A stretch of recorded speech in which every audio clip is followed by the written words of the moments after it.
Hello, everyone. Welcome to our discussion of creativity in PR. My name is Arun Sudhaman with PRovoke Media, and we have an excellent group of people who are going to help us break down the findings from our creativity in PR study.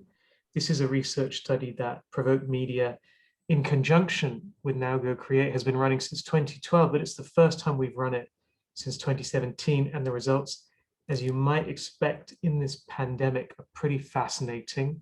Should also mention that this year's study is supported by FleishmanHillard, and we are very thankful to them.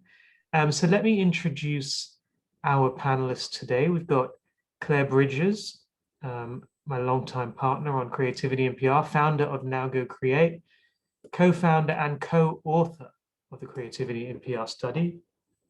Kev O'Sullivan, Senior Partner, Global Creative Leadership at FleishmanHillard. He's based in London. And last but by no means least, representing the in-house side, we have Ben Boyd, who's VP of Communications at Lowe's Companies, has previously worked agency side at BCW and Edelman, and that will come in pretty handy, I think.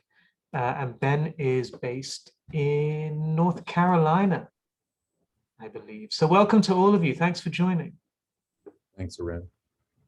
Cool. All right. So we're going to talk through some of the findings from the study, but focusing, I guess, in particular on some of the areas of maybe tension between agencies and clients, although maybe calling it tension is overplaying it a little bit, but let's see. One can always hope. So I'm going to share my screen, which I still find somewhat fraught. Let's see. Yeah. Okay, can you see my screen? Yes. We can. All right, great. So let's start with this finding here. Changes in client expectations of creativity. Now, one of the things we have noticed in this study is that creativity has become a much higher priority for the public relations industry over the past year during the pandemic, and certainly a higher priority compared to our research from 3 or 4 years ago. To some extent, that surprised us. To some extent, it didn't. Looking specifically at the client side, there was a sharp rise in client expectations of creativity from their agency partners. So 60% of respondents report that client expectations of creativity are higher since the pandemic began. So let me get things rolling with you, Ben, and just asking if that kind of chimes with your own experience, and if so, or if not, why? Yeah, I definitely aligns, Arun. I think that, this was 18 months that were unprecedented, regardless of industry, right? So I think the expectation of how do you reach stakeholders, how are you relevant for stakeholders was a question we all had to confront. And so I think creativity has always played a big role in answering questions like that, right? And so in this period, it didn't really surprise me that the expectation of clients was for greater creativity, just in terms of being resonant, relevant, and establishing the connections that would make sense in this most unimagined period that we've navigating. So creativity was kind of required to, as you say, navigate these unique challenges, I suppose, that all of us are facing: society, business, governments. Have you seen the same kind of phenomenon, Kev? Has it surprised you that expectations of creativity rose so sharply? Yeah, I think there was two things that happened, really. The volume of creativity that clients are looking for has increased, but then on top of that, the quality of creativity they're looking for is also intensified. So they want more of it, and they want it to be even better, even smarter, even more powerful than it was before. So that took us by real surprise in the early days, but actually it's a dream come true, right? It's basically what we as creatives in the PR profession have been begging for years and years. And now that everyone's speaking a very similar vernacular, it's a time to rejoice, basically. Claire, is it all about rejoicing? Is the war has been won? Creativity is now center stage for PR firms? Well, I think it's really interesting. I think that the last 18 months, we said, and as we've been talking about, that agencies and in-house teams are finding that, you know, in order to cut through, even if the message is around COVID or what your company's been doing around COVID or how it's acting responsibly, or how you're trying to have a moment of levity or provide, you know, a sort of gleam, if you like, a sort of shaft of light at the end of the tunnel, which some of the brands are doing, is there's I think the starting one, the notion of creativity and what creativity and what creative work could do during the pandemic has sort of flowed and ebbed and changed as we've gone through. And I think what's quite interesting is that the World Economic Forum, as you probably know, now places creativity, problem solving and critical thinking as the top 3 skills required for the workforce in the next 20 years. And they've replaced other skills, and they have been sort of jockeying and moving up the list. And so a lot of what's gone on, I think, in terms of creativity and having to come up with novel solutions has been about problem solving. You know, there have been very big problems to solve for organizations, for brands, for individuals. And so it makes sense to me that you know, there's more of a requirement, rather than it being, you know, novelty or newness just kind of for fun's sake, or just to sell some more pepperami or whatever it is. It's actually been, we need that creativity to get through, you know, what might be a very serious message. So I think there's those 2 things going hand in hand. There's the world at large. And when you did the introduction, Arun, and you were talking about, you know, how long we've been doing the study for, I think a lot's changed in that time since we started doing the study. And one of the reasons, as you said, why we had a little break was actually, you know, creativity is being talked about and being respected and elevated up that conversation up to the sort of top echelons much more than it was before. So I think it's a reflection of what the kind of thinking the world needs to do in general, because of all the big chewy issues we have. And then that's got to trickle down to the world of brands and institutions and companies who want to manage their reputation out there in the world.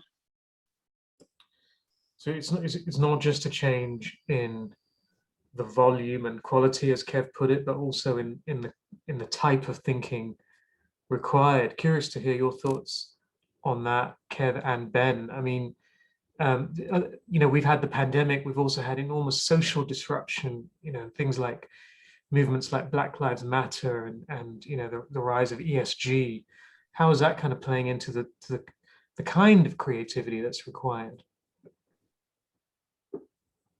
I think equity and inclusion, and I stress those 2. Diversity has been a topic, right? But I think we're, you know, D, E, and I are beginning to balance. You know, you know, I was on a Pride panel, right? I don't, as a gay man, I don't want rainbow flags in June, right? I want to be represented across the calendar year, right, as an important constituency. And so I think there's a greater recognition when you think about when you're talking about the types of creativity, right, of like how are these issues tackled, not episodically, but are they woven into the thinking? You know, if we're going to do for our company, you know, a consumer execution, right? How is that represented? How are we messaging in a way that's inviting for all constituencies? How do we ensure programmatically from an operational standpoint that we create balance, right? And the participation, can we do that? So I think that as an underpinning of creative thinking, all of that has to be taken into account. Yeah, I'd completely agree with that. And actually what Claire was saying previously is that, you know, I've been doing this for 20 years, right? And I remember what creativity in PR meant in the noughties. It was coming up with creative content that would generate headlines. 2 decades later, we're actually looking for creative solutions to solve world problems. Yes, they're geared towards brand marketing or brand reputation, but ultimately the problems that we can solve are societal, they're cultural, they're economic. And I think that's what's so interesting about this report, is that I don't think we're just talking about dialing up one type of creativity in PR. I think we've completely expanded our vista as an industry, and no wonder all those figures are going up. What I'd be really interested to look at in the future is, what are all the different types of creativity that are forming in our industry? It's not just about great ideas that generate great headlines, like as Claire nodded to, it's the counterintuitive solution of problems. And I think that's what's really expanded over these past 12 to 18 months, right? And of course, as ever, the hope is that this kind of thinking, these opportunities persist, beyond just this specific era. Wanted to draw your attention to another finding here. So this is the importance of creativity in hiring and retention. So this is clients responding to how important creativity is in their hiring and retention of agencies. 41% of clients say that it's fundamental, which is certainly higher than when we last tracked this in 2017. Less than 6% think it's unimportant.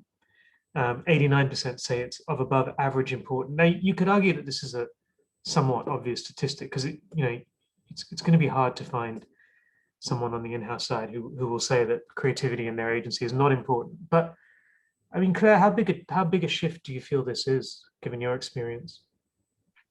I think it definitely ties into to what we were just talking about before, which is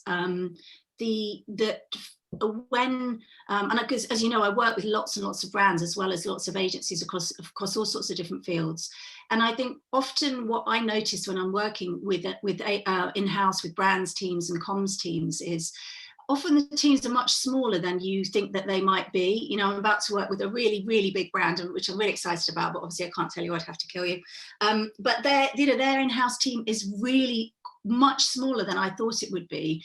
And they almost have the point where they have so much that they need to promote that they have to decide what they're not promoting rather than what they will promote.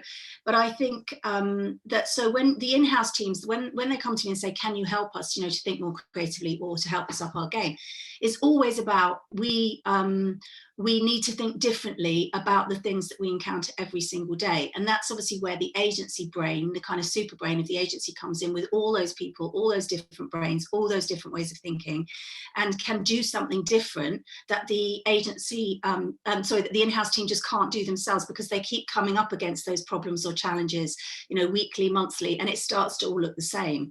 So I think, particularly on the consumer side, I think, as you say, it would just be, it's kind of a given that creativity is baked in.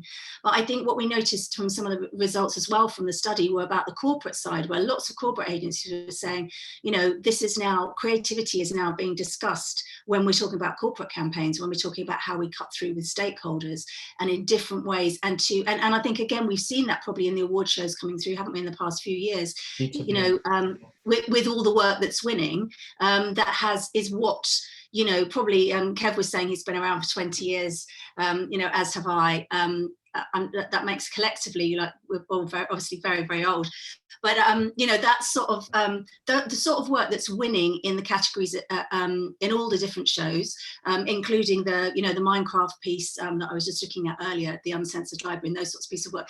They would have been called corporate responsibility when I started out. I actually started out in a corporate team. They would have been the thing you did on the side to show the world that you were actually doing something. And now they're absolutely fundamental to the way the company does business. So I think that also makes sense that that creativity is there on the corporate side as well. So like you say, it's an unsurprising statistic in a lot of ways. I think what's interesting again is what kind of creativity and the spaces that we're seeing it in, which is not necessarily where you might have just said, okay, well, in the war for consumers' attention, we've got to cut through and be creative. It's in lots of other things as well.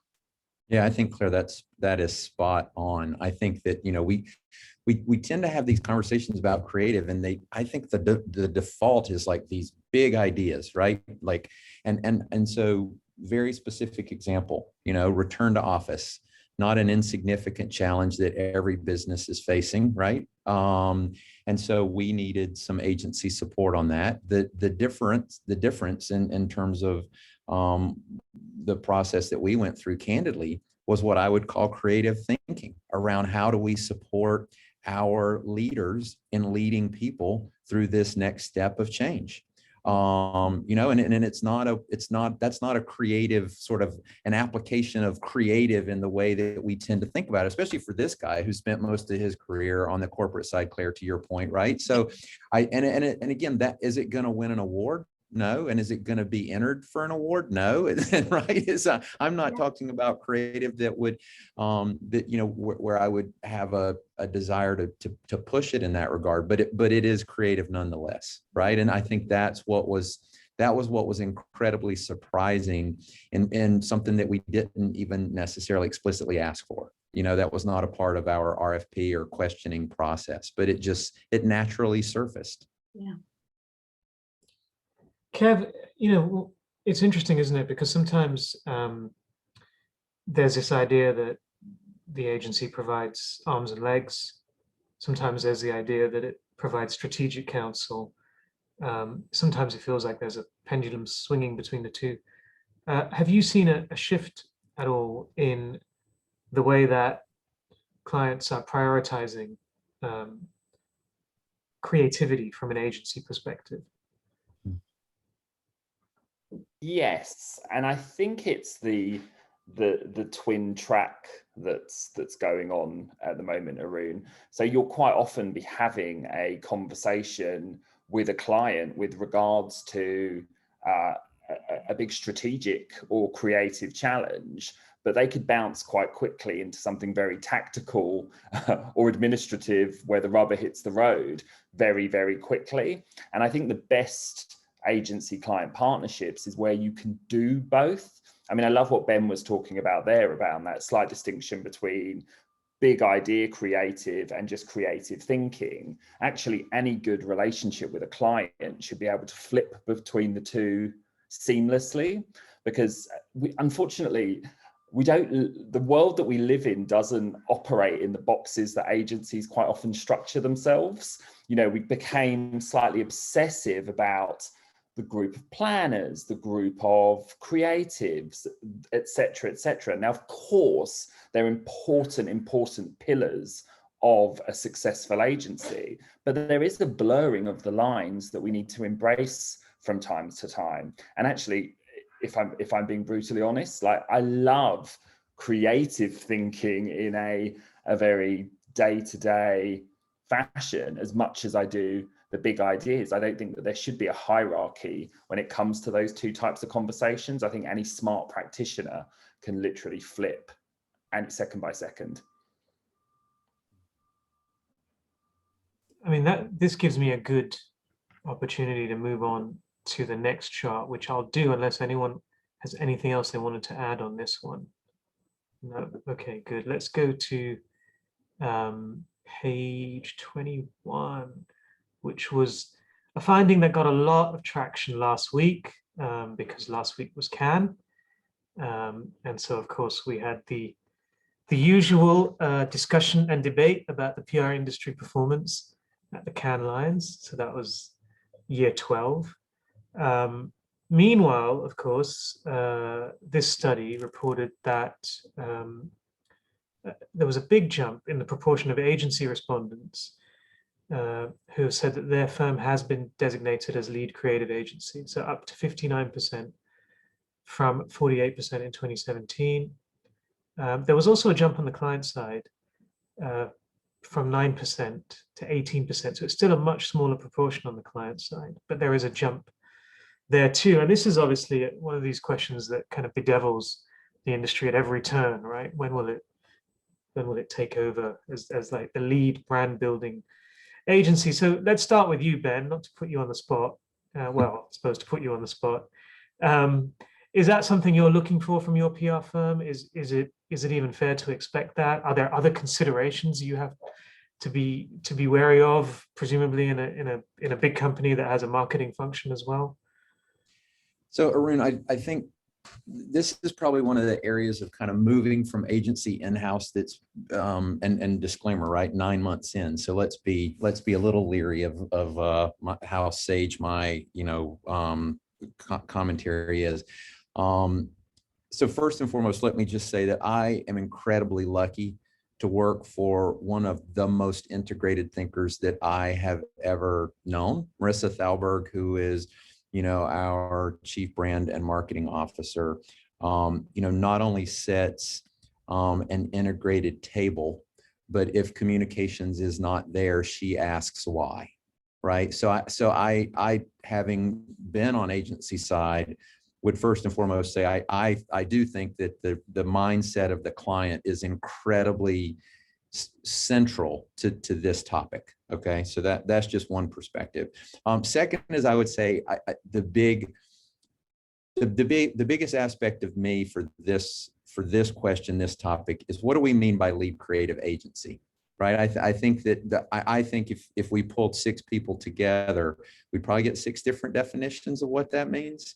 And so I don't think we've really wrestled that. I think this notion of lead becomes really important in that. And I think that's what the PR industry is obsessed about, because, we've always been the maligned, mistreated last person at the integrated table in our own minds, right? We're the forgotten child. And I'm not sure that's true either. So I think I think it depends upon the client atmosphere and how integrated communications is into marketing, right? And where I work and sit, we are definitively integrated. Second, I think, again, we're too hung up on this notion of lead creative agency as opposed to, what is I think the other question and variable here is, what is the culture of an IAT? Like, how open is the IAT to sharing, to collaborating, to provoking each other and the idea and the client, so I think that this is more complicated than just has PR over these years of change earned the right to be in that chair, which I think oversimplifies what's a pretty dynamic situation. So I don't really feel like I gave you a tight answer on that, as much as sort of open the aperture on the question and the topic, because I do think it's so multivariable. No, that was a great answer, I think, because you're right. There are so many factors to it, particularly in the kind of integrated environment that agencies are playing in now. There's also just one other point in fairness, which that strikes me. Sorry to interrupt you, but I also think that there's a question of budget, business model, compensation, which I don't think we've fully unpacked on the comm side, or certainly when I was on the in agency PR. So there was a lot of appetite to sit there, but the question is, how is the relationship structured relative to the resources needed to be effective in creative? And so I think that's the other variable here. Yeah. So it's interesting. I was the point I was going to make, and I'd like to get Claire's view on this first, and then I'll come to you, Kev, is, when we talk about PR agency as lead creative agency, and does it matter?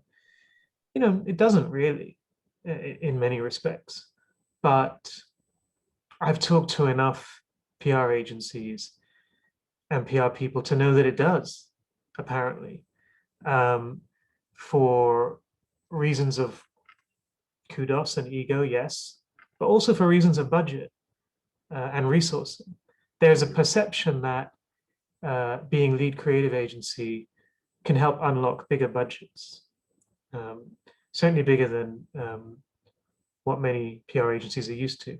So Claire, let me start with you first. Is this whole discussion around lead creative agency, does it matter? And if it does, should PR firms be happy with where they are now?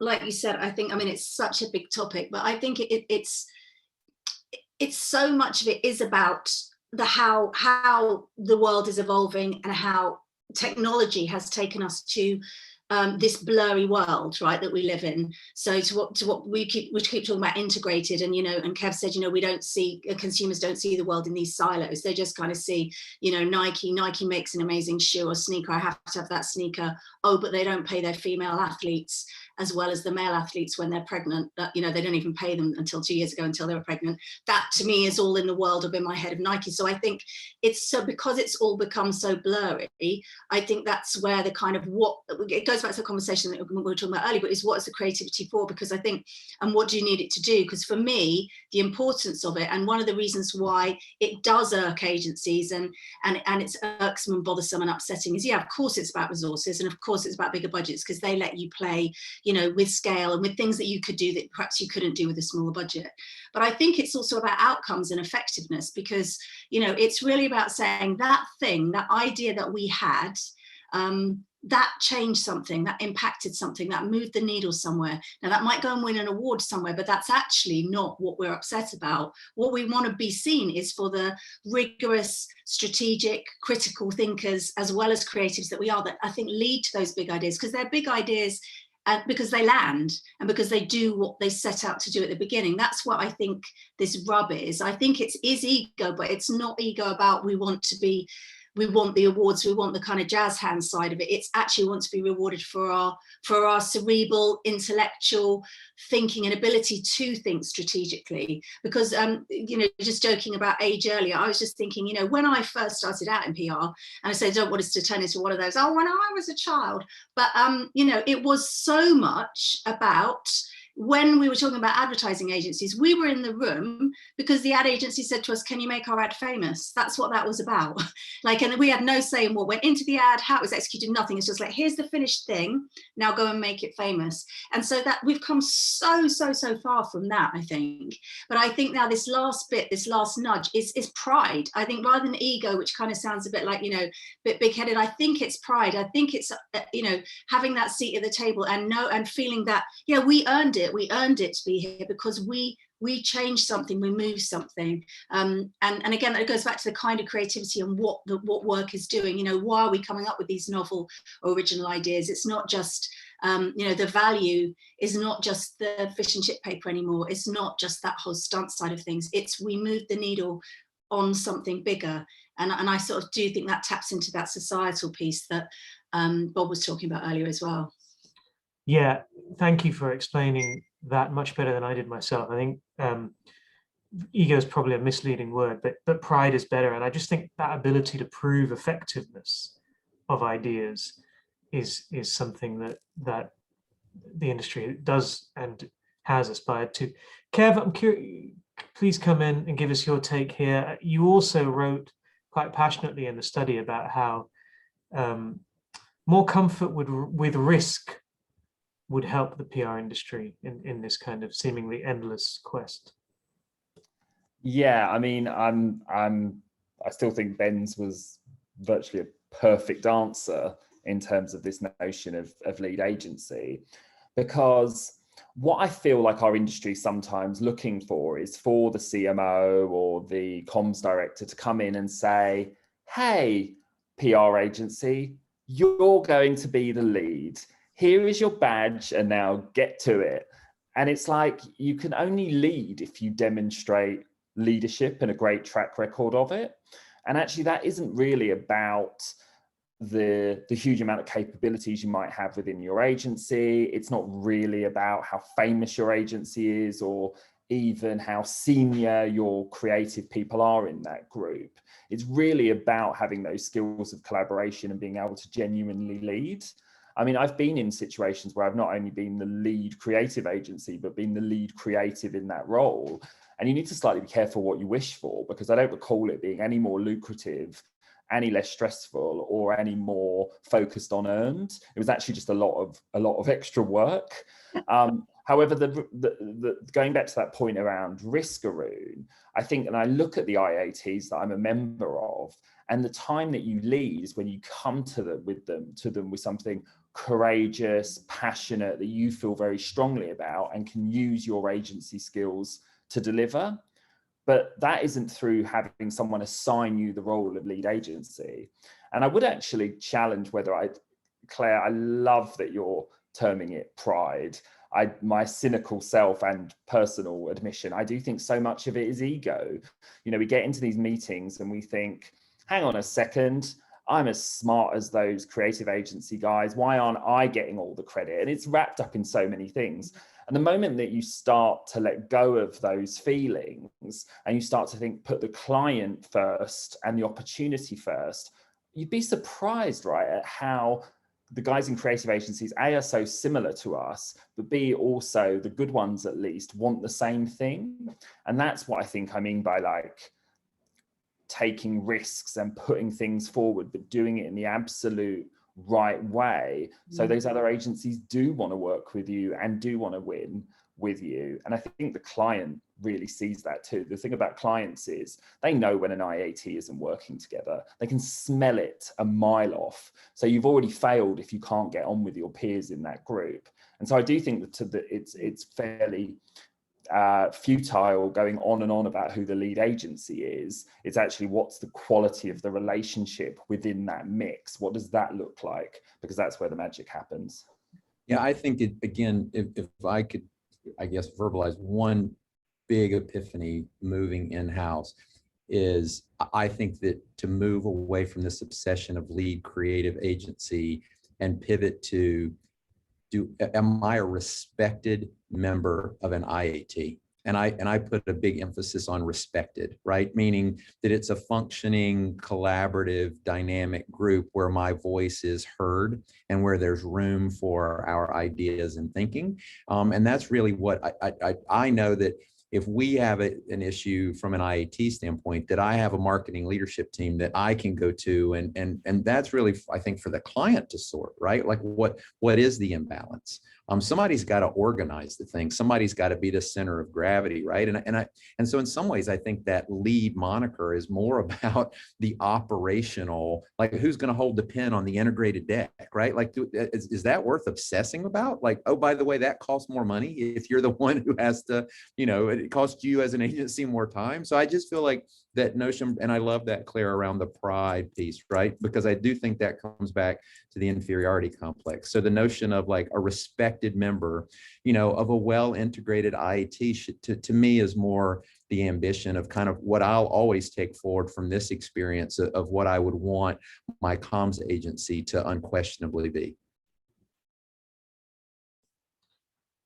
So if we look, I just jump forward one chart, we'll look at some of the barriers here, because we also asked respondents what the barriers are to PR firms becoming or taking on maybe a more central creative role. And agencies overwhelmingly blame client structure and their own creative quality, to be fair, while clients bemoan agency creative quality and also agency strategic capabilities. I mean, it's very easy to say that agencies are blaming clients are blaming agencies here. Someone tell me, perhaps can interpret these findings in a different way. Do you feel that this is kind of valid and justified if we're talking about what the barriers are for agencies taking on a more central creative role? It's tough, isn't it? Because you don't know if the respondents are necessarily talking about their own agency or their perception of or an understanding of the industry at large.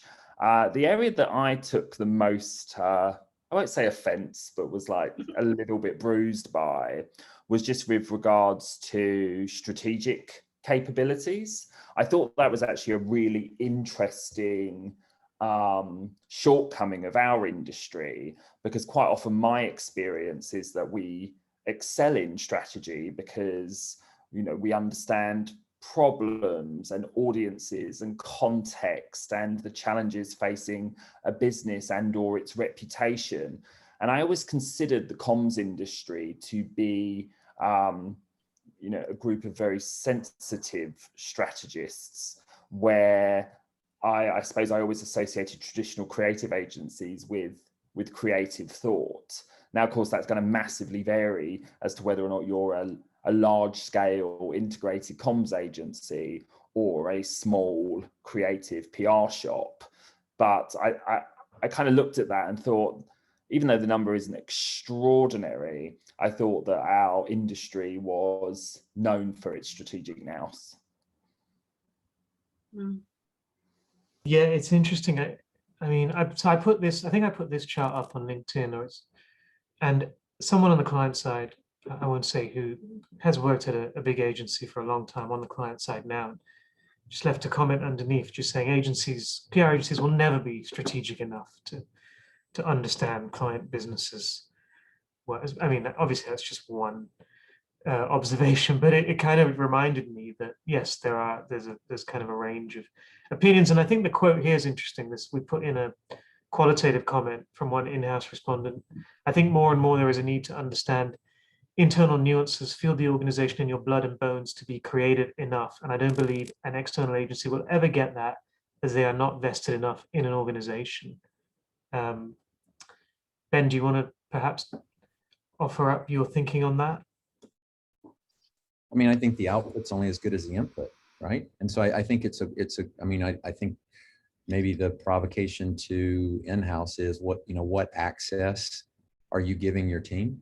Are you being clear with your team on the creative ask or the strategic ask of this moment in time? And are you providing the context? And then I think the charge and maybe challenge provocation to the agency is, are you courageous enough to ask the difficult questions to sharpen and hone, what you need in order to deliver, the excellent thinking?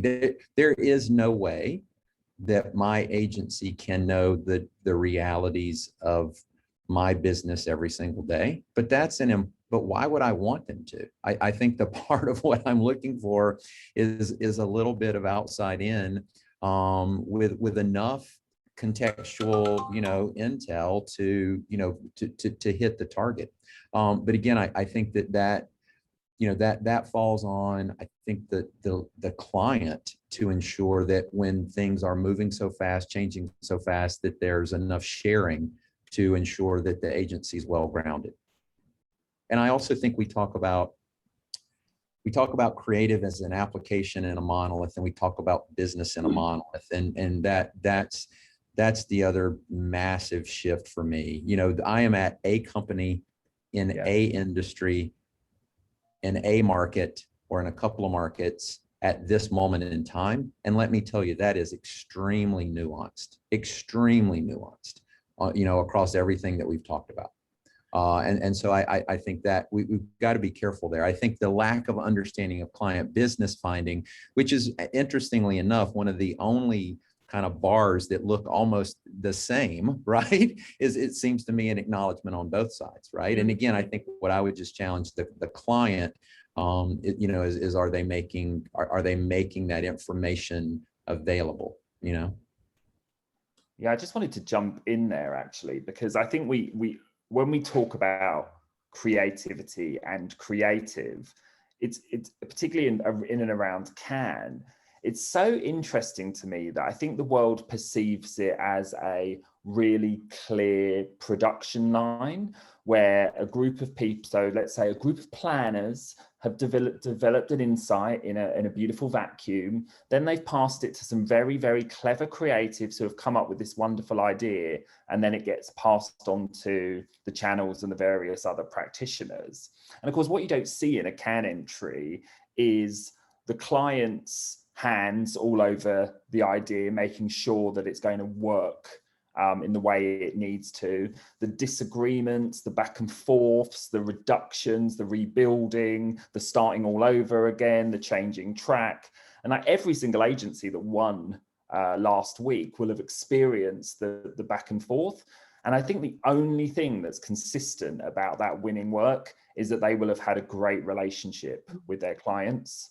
I just cannot envision a world where you deliver Cannes winning work unless there is a strong conversation and back and forth between the agency and the client.